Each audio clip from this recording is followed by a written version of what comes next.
all of freedom lies within the concept of freedom of choice. In life, this translates into the choice of whether or not to play a game.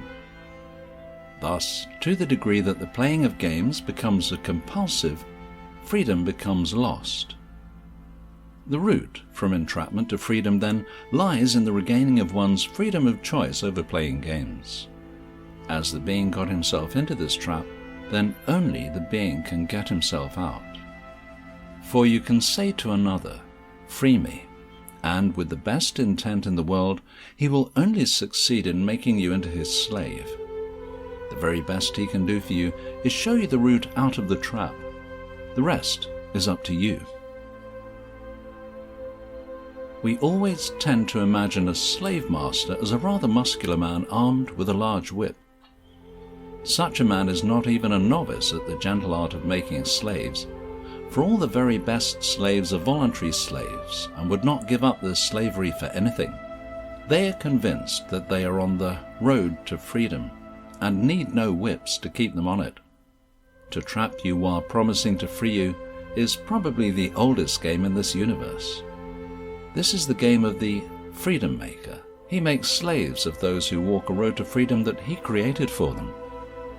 The willing slave, deluded into walking the road to freedom, is always more than happy to work long hours for next to no pay and so create enormous wealth for the slave master.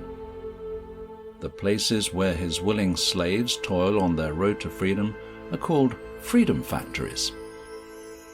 Very probably the first extraterrestrial visitor to this planet will be an agent from a freedom factory, scouting the territory to see if it's worthwhile setting up shop here. The whole technique of the freedom maker is to suspend a carrot called freedom in front of the person's nose.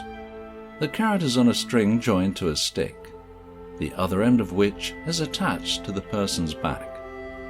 Once the device is in place, the person will follow the carrot forever down the road to freedom created by the freedom maker. Freedom is the only thing that a being will permit himself to be put into slavery in order to achieve. Ponder these words as you ransack this universe in search of freedom, for the gates of the freedom factories are always open, and a new slave is always made most welcome while the carrot is being suspended in front of his nose. It has been said that a man will sell his soul in exchange for power. What then is he willing to sell in exchange for promised freedom from the compulsion to be powerful? Why, his freedom, of course. It is the only thing he has to offer in exchange for such a prized goal.